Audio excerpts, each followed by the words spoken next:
की अनुग्रह कैसा होना चाहिए। प्रकटीकरण में हमने देखा था, प्रकटीकरण में एकदम सीधा लिखा गया है, जो दीवा है वो दीवा मंडली के पास रहना चाहिए। जो दीवा है परमेश्वर को उज्ज्वल के जैसा होना चाहिए। जो दीवा है हर एक व्यक्ति को, हर एक चीज को, हर एक स्थाई को वो प्रकाशित देते रहना चाहिए।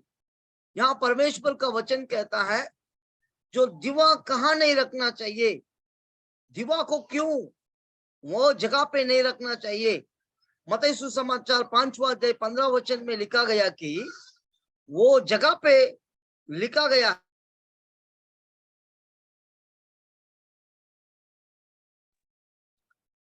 मनुष्य जो उज्ज्वला देता है, जलाता है, वो काट के नीचे नहीं रखना चाहिए। और वो काट के नीचे रखेगा तो नहीं तो जो एक त्रास मतलब जो केजी डालता है, ये साइड में वो साइड में लगा के, यहाँ 5 केज, यहाँ जो सामान रख के तुलन करता है, उसके नीचे भी नहीं रखना चाहिए। और उसके साथ साथ लिखा गया है लूका सुसमाचार 8 अध्याय 16 वचन में लिखा है, पढ़िए कोई भी एक जन, लूका सुसमाचार 8 अध्याय 16 वचन में, यहां भी परमेश्वर कहा है आपका जो भी दीप है कहां नहीं रखना। पढ़िए,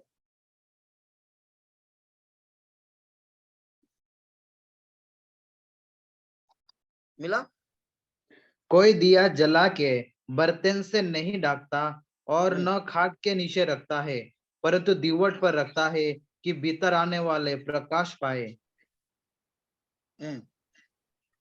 तो ये बाग में लिखा गया है, एकदम क्लियर लिखा गया कि हमारा जो भी दीप है वो दीप कहाँ नहीं रखना चाहिए था, बर्तन के नीचे। 3 चीज परमेश्वर ने कहा, एक काट के नीचे, दूसरा जो त्रास तुलन करता है और केजी, और जो माप करता है, जो माप का जगह पे कितना ये लंबी है, कितना जो 5 किलो है, 2 किलो है, जो कीमती दिखाता है, वो जगह पे उसका नीचे नहीं रखना। और तीसरा बर्तन के नीचे नहीं रखना। हमारा जो दीप, क्यों दीप है उसमें नीचे, उसके नीचे क्यों नहीं रखना, परमेश्वर कहता है क्या जरूरत है दीप के बारे में इतना बोलने का, प्रकटीकरण में क्यों जरूरत था। दीप में विशेष कर का विषय क्या है, हम बार बार सुनते हैं दीप बहुत जरूरत है, दीप का विषय के बारे में हम सुनते हैं, मनन करते हैं, विचार करते हैं, लेकिन जो परमेश्वर ने कहा यह दीप कौन सा हो सकता है, ये दीप क्यों परमेश्वर बार बार दौड़ाता है। और प्रकटीकरण में मैंने देखा था, प्रकटीकरण में ज्यादा से ज्यादा वचन दीप के बारे में लिखा गया है। जो लोग भी कहता है दीप के बारे में, वो दीप हो तुम 3 जगह पे मत रखना है। एक जगह है काट के नीचे मत रखो, और जो जो तुलन करता है और उसके नीचे मत रखो, जो माप देता है उसके नीचे मत रखो, और तीसरा बात है बर्तन के नीचे मत रखो। ये 3 चीज के नीचे रखेगा तो वो जो दीप है खत्म हो जाता है, बंद हो जाता है, उज्ज्वला नहीं देता है। लेकिन परमेश्वर कहा था वो दीप क्या हो सकता है, क्यों बार बार परमेश्वर दीप के बारे में कहाँ है, कहाँ है। कोई भी पढ़ लीजिए जो परमेश्वर दिया गया वचन में, नीति सूत्र 20 अध्याय 27 वचन में लिखा है। और एक बार बोलता हूं, नीति सूत्र 20 अध्याय 27 वचन में लिखा गया है परमेश्वर दीप के बारे में क्या क्या बोलना चाहता है। सो बाइबल में सारे दीप है। हाँ पढ़िए, मनुष्याचा असा परमेश्वराने दिलेला दीप होय, त्याने तो आपल्या अंतर्यामीच्या सर्व गोष्टी निरीक्षण करीतो। ठीक है। ये भाग में हम देख सकता है, ये नीति सूत्र में 20 अध्याय 27 वचन में लिखा गया कि परमेश्वर मनुष्य के अंदर जो आत्मा रखा था, वो आत्मा एक दीप है, एक दीवा है, एक दीवा है। वो दीवा शरीर के अंदर रहता है और वो शोध करता है। हमारा शरीर के अंदर में जो रहता है दीप, वो दीप का नाम है आत्मा। परमेश्वर कहाँ, अभी 2-3 जगह पे कहा था, बर्तन के नीचे मत रखो और खाट के नीचे मत रखो, और जो माफी जो तुलन करता है, नहीं तो वो जगह पे। और एक बार पढ़ लीजिए, कोई भी पढ़ लीजिए, और मत्ती सुसमाचार 5 अध्याय 15 वचन में लिखा गया है, पढ़िए। 5:15। और लोग दिया जलाकर पैमाने के नीचे नहीं परंतु दीवट पर रखते हैं, तब उससे घर के सब लोगों को प्रकाश पहुंचता है। मेहमान ने मतलब जो तरास के जी, नापते हैं वही ना? उनका। हाँ हाँ। ठीक है। ये भाग में हम देख सकता है, उसमें परमेश्वर के वचन क्लियर लिखा गया है, और वो दीप है हमारा आत्मा। क्यों परमेश्वर आत्मा को बर्तन के नीचे क्यों नहीं रखना चाहता है? बर्तन इतना बड़ा पाप है, बर्तन के नीचे रखेगा तो दीवा दीप खत्म हो जाता है? नहीं। लेकिन क्यों कहा है? लेकिन परमेश्वर कहता है हमारा जो दीप है बर्तन के नीचे नहीं रखना चाहिए। बर्तन का मतलब है खाना, बर्तन का मतलब है हम बर्तन में क्या करते हैं, खाते हैं, पीते हैं। कोई पढ़ लीजिए हिब्रू पुस्तक 12 अध्याय 16 वचन पढ़िए।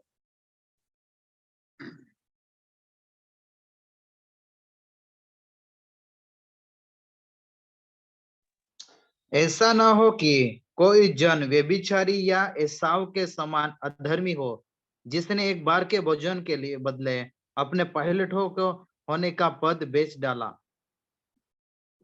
हाँ, यहाँ वचन एकदम क्लियर लिखा गया कि जो कोई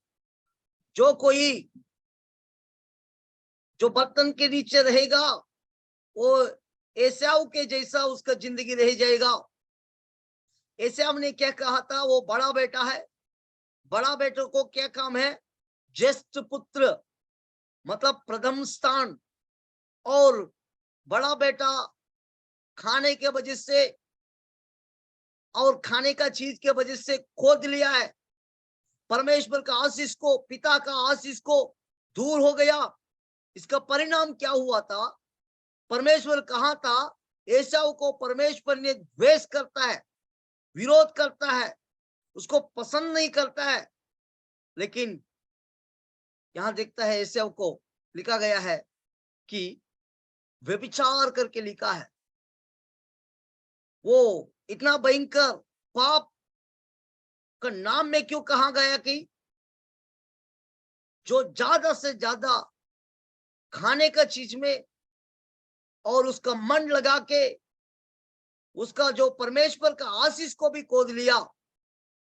आज हमारे जीवन में जो कोई फास्टिंग उपवास प्रार्थना नहीं कर पाता है, उसके लिए लिखा गया वचन है उपवास प्रार्थना बहुत जरूरत है।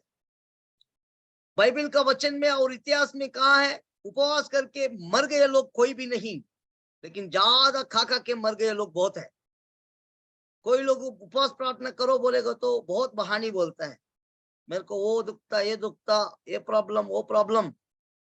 लेकिन परमेश्वर का वचन कहता है, परमेश्वर का वचन में लिखा गया कि उपवास प्रार्थना हमारा आत्मिक दीवा को उज्ज्वला देता है। लेकिन आज हमारा उपवास प्रार्थना होते कि नहीं।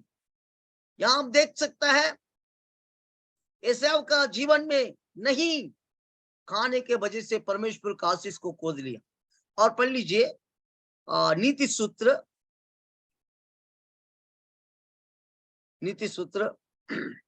23:20 वचन पढ़िए। कोई बहुत अच्छा वचन है। हाँ, कोई पढ़िए।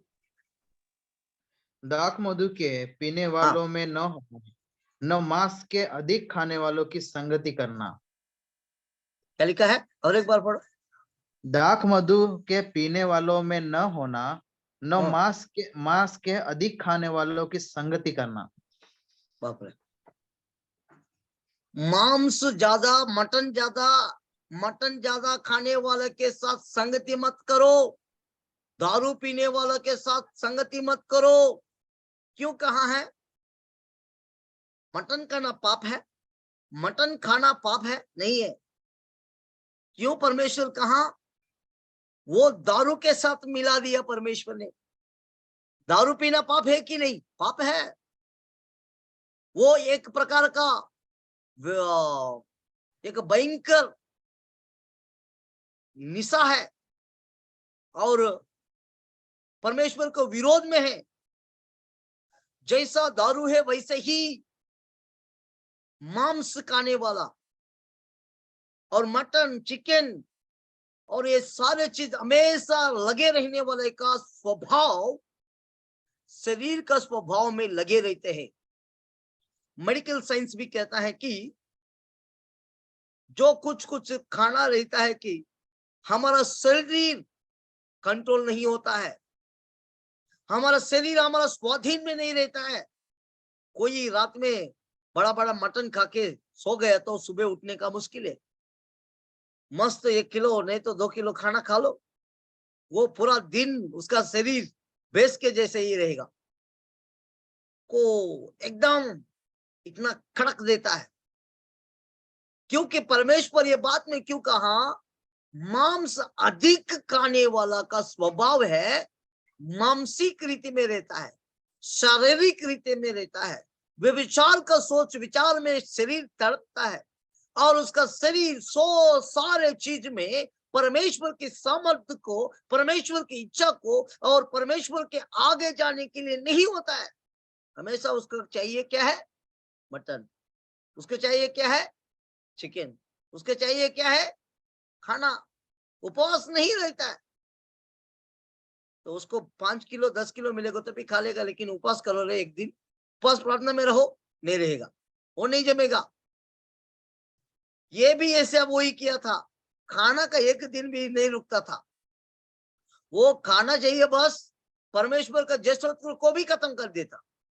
इसलिए उसका दीवा क्या हो गया? खत्म हो गया। इसलिए यीशु मसीह ने कहा था आपका दीवा को कहां नहीं रखना? बर्तन के नीचे नहीं रखना। हमारा आत्मिक जीवन खत्म नहीं होना चाहिए, उज्ज्वला आना चाहिए, उज्ज्वला आना चाहिए। और दूसरा वचन पढ़ेंगे। हाँ पढ़िए, कोई भी एक बहुत कुछ वचन है लेकिन दूसरा पॉइंट में हम चले जाएंगे। हाँ, लूका सुसमाचार 8 अध्याय 16 वचन में और एक बार पढ़ लीजिए, 8 और 16। लूका सुसमाचार 8 अध्याय 16 वचन। कोई दिया जला के बर्तन से नहीं ढकता और न खाट के नीचे रखता है, परंतु ना दीवार काट पर के रखता नीचे है। रखना नहीं। खाट के नीचे क्यों नहीं रखना? खाट के नीचे रखेगा तो उज्ज्वला नहीं आता, तेज नहीं होता, शायद जलता होगा, एक दिन खत्म हो जाता है, उसका असली चित्र मालूम हो जाता है। मेरा प्रियो, मेरा और आपका जीवन में, जिंदगी में परमेश्वर की सामर्थ्य को अनुभव करना है तो बहुत जरूरत है, बहुत जरूरत है। क्या जरूरत है? खाट के नीचे, बर्तन के नीचे, खाट के नीचे। मतलब है कोई लोग हम बोल सकते हैं कि काट का मतलब है, बाइबल का वचन कहता है नींद, बहुत नींद आता है, बहुत। काट मिल गया, सोने का ही सोने का। किसी को काट मिल गया तो कितना घंटा सोना है तो सोते रहेंगे। किसको छच मिलेगा तो घुटने में रहता है, नहीं रहता। काट मिलेगा तो सो जाता। और दूसरा है, बाइबल का वचन कहता है आलसी है। काट का मतलब स्वभाव क्या है? आलसी। जब आलसी हमारी जिंदगी में रहेगा, दीवा खत्म हो जाएगा, दीप खत्म हो जाएगा। दूसरा पॉइंट है व्यभिचार। काट का मतलब व्यभिचार। जो कोई व्यभिचार का काम में लगे जाएगा, व्यभिचार का जीवन में रह जाएगा, वो खत्म हो जाएगा। उसका दीवा उज्ज्वला नहीं आएगा। वो प्रार्थना करेगा, उज्ज्वला नहीं। आराधना करेगा, उज्ज्वला नहीं। भक्ति करेगा, उज्ज्वला नहीं। और परमेश्वर के चरणों में उज्ज्वला बिल्कुल नहीं रहेगा। कारण उसका उज्ज्वला व्यभिचार में फंस गया। काट के नीचे नहीं रखना, आत्मा खत्म हो जाता है। तो विचार बहुत भयंकर पाप है। परमेश्वर सहन नहीं करता वो पाप को। और हम पढ़ेंगे। और तीसरा आखिरी में विचार के बारे में बहुत कुछ हमने देख सकता है कि पवित्र जीवन कैसा रहना चाहिए। लेकिन एक तीसरा पॉइंट हम देख पढ़ के चले जाएंगे। 5 और 15, मत्ती 5 और 15 पढ़िए।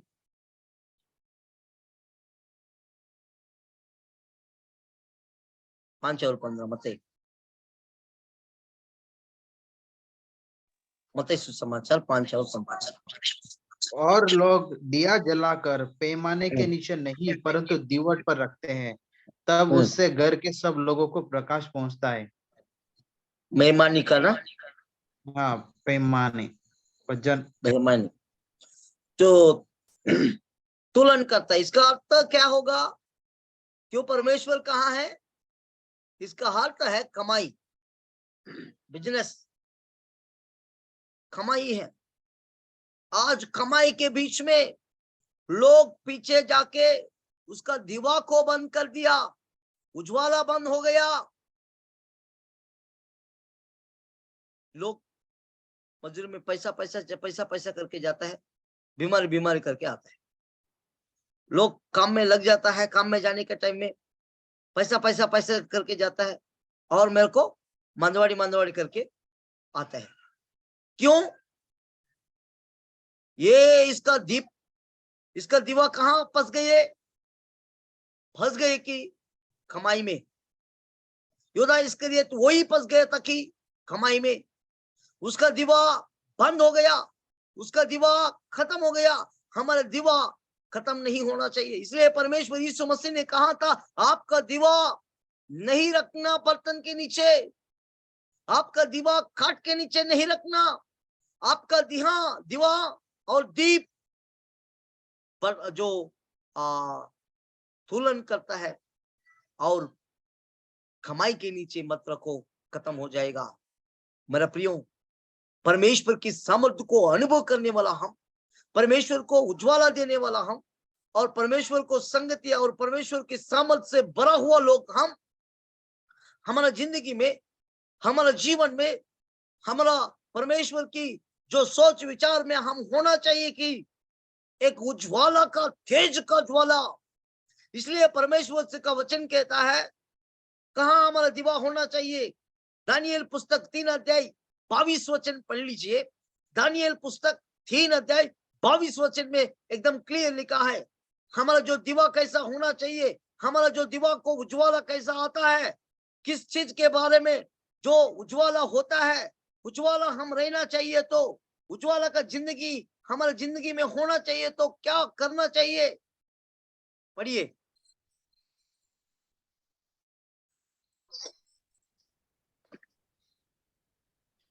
वह भट्टा तो राजा की दृढ़ आज्ञा होने के कारण अत्यंत दगदगाया गया था।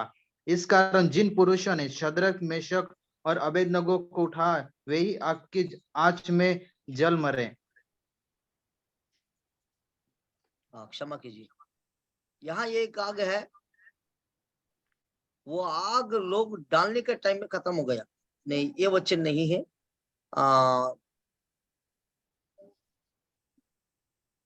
वही दानियल पुस्तक आखिरी अध्याय में 3रा वचन पढ़िए, 12, शायद 12। क्या ही धन्य है वो जो धीरज धर कर 1335 दिन के अंत तक भी पहुंचे। हाँ ठीक है, पढ़ लीजिए।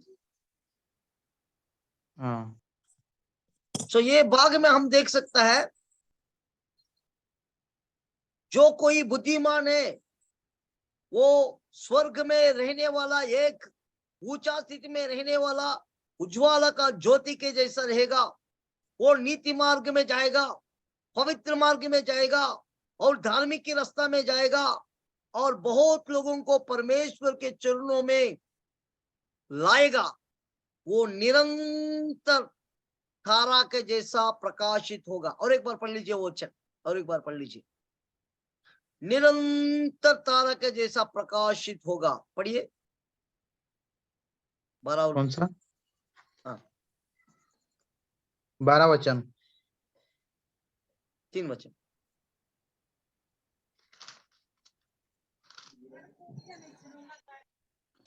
तब सिखाने वालों की चमक आकाश मंडल की सी होगी, और जो बहुतों को धर्मी बनाते हैं वे सर्वदा तारों के समान प्रकाशमान रहेंगे।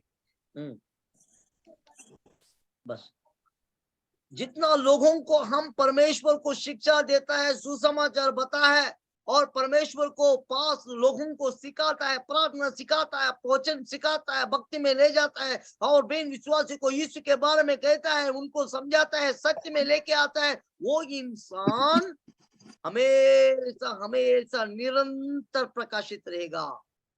उसका जिंदगी में पाप नहीं पालन नहीं करेगा। परमेश्वर यीशु मसीह ने कहा, आपका दीप कहाँ रखा है? एक परमेश्वर ने कहा था, यीशु मसीह ने कहा आपका दीप होना चाहिए ऊंचा स्थिति में, मंडली का उज्ज्वला में, परमेश्वर का काम में। लेकिन परमेश्वर ने कहा था आपका दीप को बर्तन के नीचे मत रखो, और काट के नीचे मत रखो, और जो मापाकानी जो माप लेता है उसके पीछे नीचे मत रखो। जो बर्तन का मतलब है खाना खाना खाना, शारीरिक संबंध, इच्छा, उपवास के साथ जीने का छोड़ के। दूसरा व्यभिचार और आलसी। तीसरा कमाई कमाई कमाई, पैसा पैसा पैसा पैसा। और वैसा नहीं जीना चाहिए, हमेशा प्रकाशित होना चाहिए। तो यीशु मसीह के लिए बहुत लोगों को परमेश्वर के पास लेके आना चाहिए। जो कोई बुद्धिमान है, जो कोई धार्मिक है, जो कोई प्रकाशित होता है, बहुत लोगों को लेके आता है। तारा सर का निरंतर प्रकाशित होता है। यीशु मसीह एक तारा है। हम देखा था वही दानियल पुस्तक में 3 अध्याय में देखा था, उसमें लिखा गया है 22 वचन में, जो कोई शद्रक मेशक अबेदनगो को आग में डाला था, आग में डाला गया। शद्रक में से अबेदनगो को कुछ नहीं किया आग, लेकिन जो डाला था वो लोग जल के मर गया। जब धार्मिक में रहेगा, जो पवित्र में रहेगा, जो परमेश्वर के सामर्थ्य में रहेगा, आप दूसरों को सिखाएगा, ले जाएगा, तुम नहीं जलेगा, तुमको कुछ नहीं होगा। लेकिन जब तुम्हारा दीप काट के नीचे, बर्तन के नीचे, माफा खाने के नीचे रखेगा, आपका दीप खत्म हो जाएगा। परमेश्वर का वचन कहता है निरंतर प्रकाशित होना चाहिए। तो परमेश्वर का वाणी को हरेक गली, हरेक पाड़ा, हरेक गांव, हरेक जगह पे लेके जाना है। इसलिए प्रकटीकरण में लिखा है निरंतर प्रकाशित होना चाहिए। हमारा दीप प्रकाशित निरंतर होना चाहिए। आंखों के बंद करके परमेश्वर के चरणों में, प्रभु हम निरंतर प्रकाशित के जैसा जीना चाहिए, कृपा कीजिए करके हम प्रार्थना करेंगे।